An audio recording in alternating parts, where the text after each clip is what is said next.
Hello बच्चों, आज हम पढ़ने वाले क्लास 8 का आखिरी चैप्टर है। मैथ्स का आखिरी चैप्टर है playing with numbers, chapter 16 class 8। Playing with numbers एक ऐसा चैप्टर है जो इससे पहले हमने क्लास 6 में पढ़ा हुआ है। क्लास 6 के बाद 7th में नहीं था, 8 में है। 8 के बाद ये आपको आगे कॉम्पिटिटिव एग्जामिनेशन, किसी भी गवर्नमेंट कॉम्पिटिशन या JEE JEE means IIT JEE या सीए फाउंडेशन वगैरह की पेपर आप दोगे तो वहाँ पे ये सब रीजनिंग के रूप में आएंगे, वर्बल और नॉन वर्बल। रीजनिंग के तो टू टाइप्स होते हैं, वर्बल एंड नॉन वर्बल। ये यहीं से शुरू होता है। अगर आप यहाँ से इसका कंसेप्ट अच्छे से समझ लोगे तो क्लास 8 तो अच्छा होगा ही, साथ साथ आने वाले आगे हर एक कंपटीशन के लिए कंसेप्ट आपका अच्छा हो जाएगा। तो इस प्लेइंग विद नंबर्स का चैप्टर सही लग रहा है आपको कि प्लेइंग मीन्स खेल, नंबर के साथ आपको खेलना है इस चैप्टर के अंदर, जिसमें सबसे पहले आता है कि numbers in general form. General form का मतलब हुआ, सबसे पहले मान लो आपकी ये 55 है, 55 है तो 55 को आप ऐसे लिख सकते हो, 50 plus 5 is equal to 5 multiply by 10 plus 5। 5 multiply 10 means 5 10 जा 50 प्लस 5 इज इक्वल टू हो गया आपका 55। इसी तरीके से एग्जांपल ले लो आप, 35 है, 35 को आप लिखोगे 30 plus 5 is equal to 3 multiply by 10 plus 5। ये हो जाएगा आपका 35, 3 10 जा 30 प्लस 5। लेकिन यहाँ पे तो आपने देखा कि 55 को 50 प्लस 5 लिख दिया आपने, 35 को 30 प्लस 5 लिखा। लेकिन ये जो कंसेप्ट है ये आपका प्लेस वैल्यू से आता है, जो क्लास 4th में पढ़ना है। प्लेस वैल्यू ये होता है, इसे हम पढ़ते हैं यूनिट, यूनिट, और इसे पढ़ते हैं टेंस। टेंस हिंदी में इसे इकाई और इसे दहाई।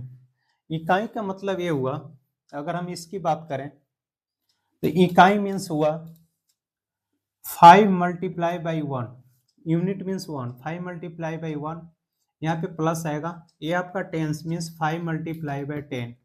यही हमने पहले लिखा था, जो जिसमें कोई लॉजिक नहीं है। बट अगर हम इसे लॉजिक के अनुसार देखें तो 5 यूनिट और टेंस से लॉजिक बनता है आपका।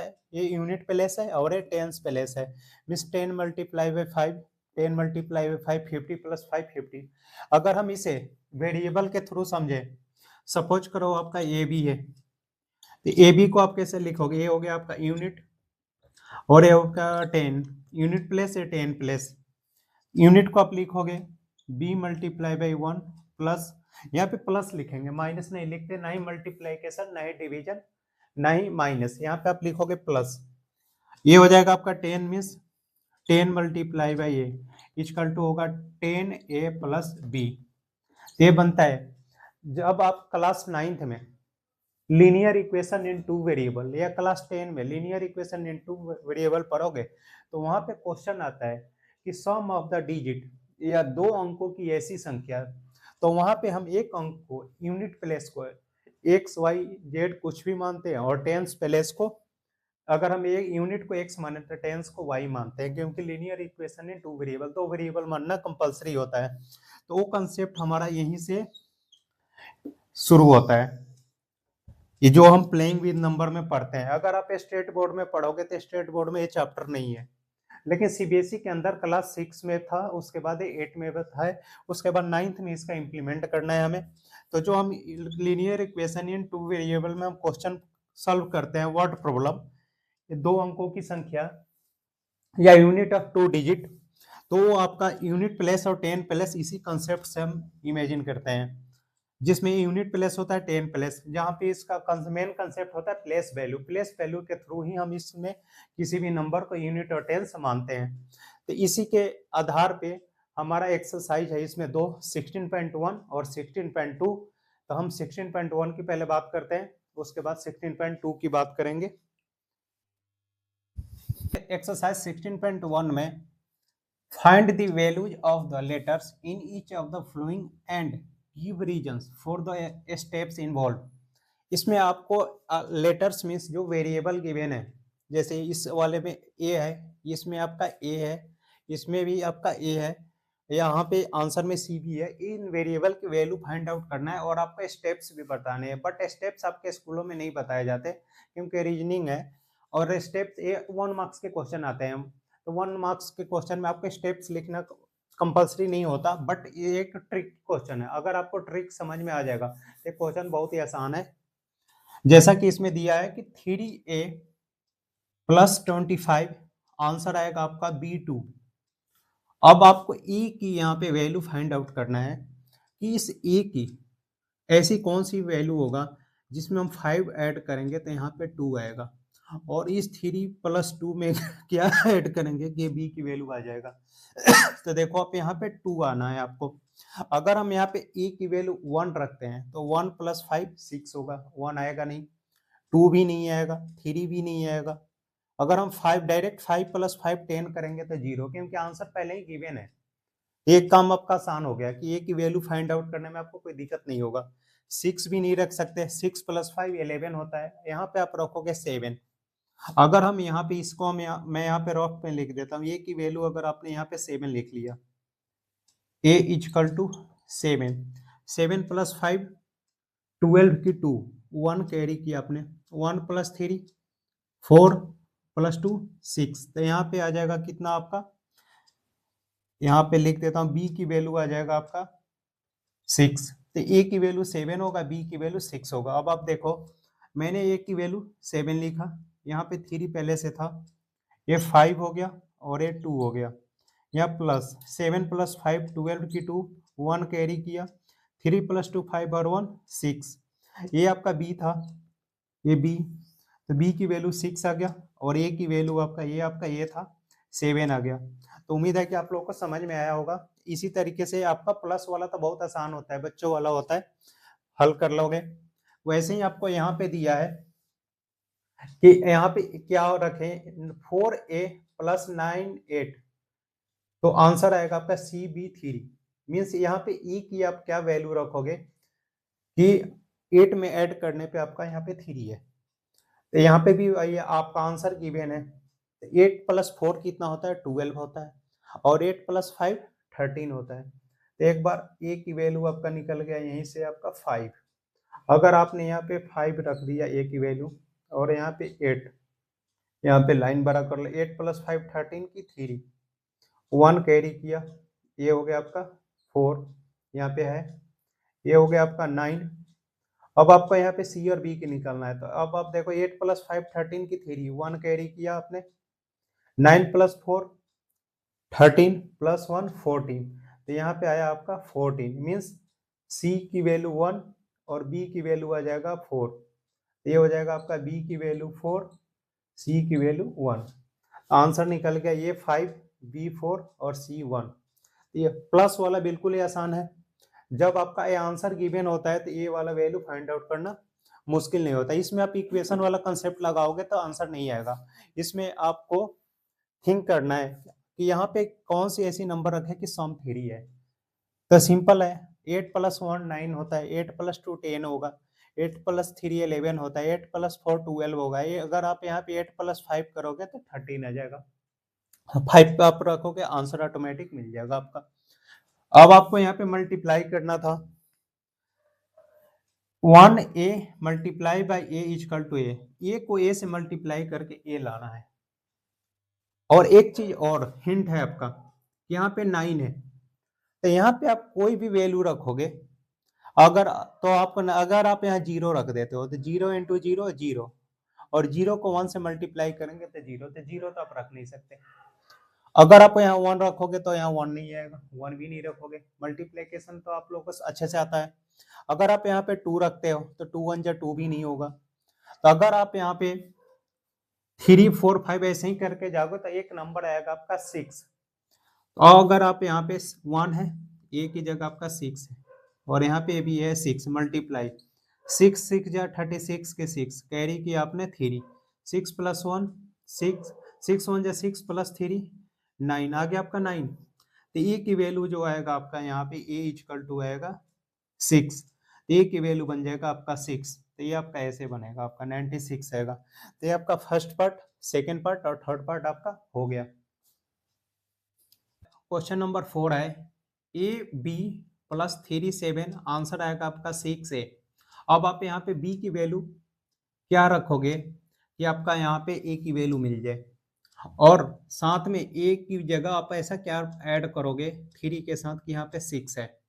तो अब आप देखो, अगर आप बी की जगह 5 लिख देते हो, बी को मान लिया आपने 5, और यहाँ पे आपका 7 है पहले से ही, यहाँ पे आप ऐसे कर लो, तो 7 + 5 12 की 2 1 कैरी की आपने। अब यहाँ पे ए था आपका, और यहाँ पे 3 है, यहाँ पे 3 लिख लो आप, यहाँ प्लस। देखो आप, मैंने बी को 5 माना, बी को 5 माना, बी की जगह 5 लिखा, 7 पहले से था, 5 + 7 12 की 2 1 कैरी किया, आपने 1 लिख लिया। ये वाला भी रिक्त है, यहाँ पे हमने कुछ फिल नहीं करा है। ये आपका 3 है, 3 में एक कैरी 1 किया तो कितना आया, 3 + 1 4, तो बच्चे कितने आपके 2, तभी तो आपका यहाँ 6 आएगा, तो यहाँ पे आप यहाँ पे बढ़ोगे 2, मीन्स ए इक्वल टू आएगा आपका 2, 3 + 2 5 और 1 6, तो आगे आपका 6। ये आपका ऐसे बनेगा, ए इक्वल टू 2 और बी इक्वल टू 5 आपका आंसर आएगा। ये 1 मार्क्स में क्वेश्चन आएंगे आपके। फिर यहाँ पे आपको मल्टीप्लाई करना है, बी को 3 से मल्टीप्लाई करना है आपको, तो आएगा बी, और 3 को ए से मल्टीप्लाई करना है तो आएगा आपका सी ए। तो ऐसे यहाँ पे क्या मल्टीप्लाई करेंगे हम, फिफ्थ है आपका A B multiply by 3, answer आएगा सी ए बी। तब आप बी की यहाँ पे वैल्यू क्या रखोगे कि बी आएगा, तो देखो आप बी की यहाँ पे वैल्यू क्या रखोगे, बी को अगर हम 1 रखते हैं, बी को 1 करा आपने तो यहाँ पे 3 आएगा, बी तो कभी आएगा नहीं। अगर हम यहाँ पे बी की 0 कर देते हैं, तो 0 को 3 से मल्टीप्लाई करेंगे तो यहाँ पे क्या आ जाएगा आपका 0, तो बी आपका हो जाएगा 0। 0 में किसी भी नंबर से मल्टीप्लाई करते हैं तो आपका 0 होता है। अगर हम इसको 0 कर देते हैं इक्वल टू 0, तो 0 को 3 से मल्टीप्लाई करेंगे तो आएगा क्या 0, और 0 क्या हो जाएगा बी, तो मीन्स बी आ गया आपका। अब उसके बाद आपको वैल्यू फाइंड आउट करना है आपका ए का, तो ए के लिए आप क्या करोगे, और उसके बाद फिर सी का, तो अब ए की वैल्यू आप क्या रखोगे, तो अब देखो आप 5 एक ऐसा नंबर है, 5 को 3 से मल्टीप्लाई करते हैं तो 15 आता है, 5 मल्टीप्लाई बाई 3 इक्वल टू आता है 15। तो अगर ए है तो यहाँ पे भी तो ए आ जाएगा ना 15, और ए आपका ऑटोमेटिक सी बन जाएगा। तो आप यहाँ पे लिखोगे ए इक्वल टू 5 और सी इक्वल टू 1। अब इसको देख लो आप कैसे होगा, यहाँ पे लिखा 5 0 मल्टीप्लाई बाई 3, आंसर आएगा 0, 5 3 जा 15, बिल्कुल ये आ गया। तो सी हो गया आपका 1, ये हो जाएगा आपका 5, और बी हो जाएगा आपका 0, क्योंकि ये 0 और 0, ये हो जाएगा आपका 150 आंसर। तो बी 0, ए 5 और सी 1, तो ये आपका हो गया 5 का आंसर। नंबर 6 में मल्टीप्लाई करना है, ए बी को मल्टीप्लाई करना है 5 से, तो इसमें भी बिल्कुल सेम है, बी 0 रहेगा इसमें भी, ए 5 रहेगा, सी 1 की जगह 2 कर देना है इसमें आपको। हमने बी को 0 मान लेना है, यहाँ बी है तो आपने यहाँ लिखा 0, यहाँ पे लिखा आपने 5 मल्टीप्लाई बाई, देखो बी को 5 से मल्टीप्लाई करेंगे बी आएगा, तो ये तभी पॉसिबल है जब आप बी को 0 करोगे। ये आपका 0 मतलब ए बी आपका बी हो गया, 5 मल्टीप्लाई 0 0 आ गया।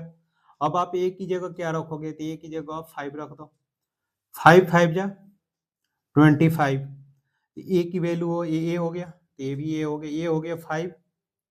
तो आप लिखोगे यहाँ पे A equal to 5, B equal to 0, C equal to 2, ये आपका बन जाएगा ए 5 बी 0 सी 2, ये आपका 6 बन गया।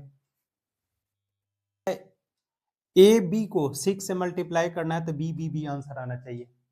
अब आप बी की यहाँ पे क्या वैल्यू मानोगे कि 6 से मल्टीप्लाई करके फिर वापस बी है, तो हमेशा ये देखो 6 1 जा 6, 6 2 जा 12, 6 3 जा 18, 6 4 जा 24, बी भी 4, आंसर भी 4 आ रहा है।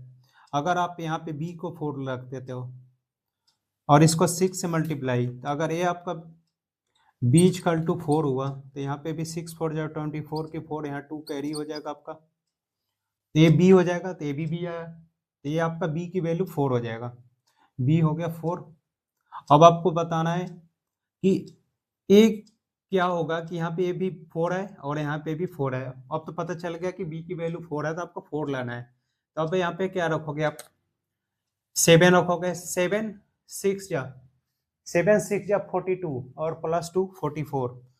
ये 2 कैरी की आपने तो यहाँ पे लिखोगे 7 ए की जगह, और यहाँ पे इन 2 7 6 जा 42 प्लस 2 44। ये आ गया, ये बी बी बी और ये हो गया बी। तो ए इजकल टू हो गया आपका 7। ए आया आपका 7, बी हो गया 4। तो ये आपका था 7th आंसर। अब 8 है आपका, A1 plus 1B is equal to B0 आना चाहिए आपको। अब यहाँ पे आप क्या रखोगे, B की वैल्यू, यहाँ पे 0 आ जाए, और यहाँ पे A की वैल्यू क्या रखोगे कि जो आप यहाँ की B की वैल्यू रखोगे वो यहाँ पे आ जाए। ये आसान है, एक बार आप सोच के देखो कि क्या होना चाहिए इसकी वैल्यू।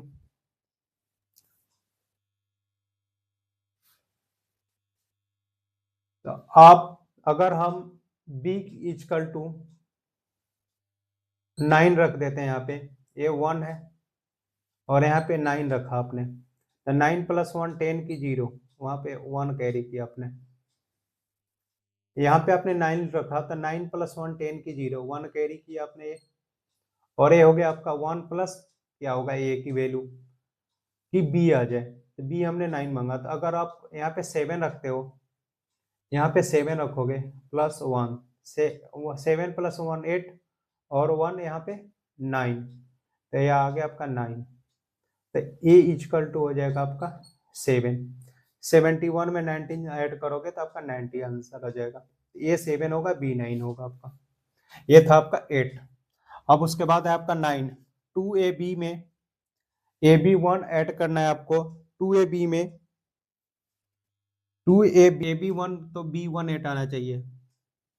तो यहाँ पे आपका आना चाहिए, B को आपने 7 रख लिया, तो यहाँ पे 1, 7 प्लस 1 8, 8 आ गया आपका। हमने इसको 7 कर दिया तो 7 प्लस 1 8 आ गया। अब ए की वैल्यू क्या होना चाहिए कि यहाँ पे, तो हमने तो पहले ही बी को 7 मान लिया, तो आप यहाँ पे 7 लिख लो। तो यहाँ पे ए की वैल्यू 4 होगा, 7 प्लस 4 11 की 1 बचा 1। यहाँ पे 2 पहले से है, ए की वैल्यू हमने मान लिया कितना 4, 4 प्लस 2 6 और 1 जो हमने कैरी किया यहाँ से 7 आ गया। तो आप लिखोगे बी इजकल टू 7 और ए इजकल टू लिखोगे आप 4। तो बी 7 और ए 4 हो जाएगा आपका, ए इजकल टू 4। ए की वैल्यू 4 और बी की वैल्यू 7 हो जाएगा, ये आपका 9 का आंसर। ऐड करना है 1 2 ए में 6 ए भी ऐड करेंगे तो आंसर आना चाहिए A0 और 9। तो आप यहाँ पे अगर आप ए की जगह 8 लिख लेते हो, ए को 8 मान लिया और बी को 1 मान लिया, यहाँ पे लिख लो आप A equal to 8, B equal to 1। 8 plus 1 9। अगर आपने ए को 8 माना, बी को 1 माना, 8 प्लस 1 9, ये 9 आ गया आपका। अब आप 2 प्लस ए, यहाँ 2 है, 8 को हमने पहले ही ए को 8 मान लिया, तो यहाँ 8 लिख लो। 8 प्लस 2 10 की 0, 0 आ गया। 1 कैरी किया आपने, ये 1 और 6 दिया हुआ है आपका। 1 प्लस 6 7 और 1 8, ए की वैल्यू हमने 8 माना था, 8 आ गया। तो ए 8 होगा और बी 1 होगा। तो ये आपका आखिरी क्वेश्चन था 16.1 का, क्वेश्चन नंबर 10। ये 1 मार्क्स में क्वेश्चन आते हैं क्लास 8 के। अभी जो फरवरी या मार्च में पेपर होने वाले हैं उसमें आपके इंपॉर्टेंट क्वेश्चन है। ये बिल्कुल ही बुक से ही क्वेश्चन आते हैं, इधर उधर के क्वेश्चन नहीं है, तो ये रीजनिंग बेस होते हैं, पजल कह सकते हैं इसको हम। तो इसमें आप ज्यादा नहीं, थोड़ा सा आप माइंड यूज करोगे, कॉमन सेंस यूज करोगे तो आपका ये क्वेश्चन हो जाएंगे। उम्मीद है कि आपको 10 क्वेश्चन थे, 10 क्वेश्चन समझ में आए होंगे। अगर आपको वीडियो अच्छा लगा होगा तो लाइक शेयर और सब्सक्राइब करना ना भूलना बच्चों। और इसका अगला एक्सरसाइज 16.2 भी मैं अभी थोड़ी देर में अपलोड कर दूंगा। बाकी आप लोग अपना ख्याल रखना।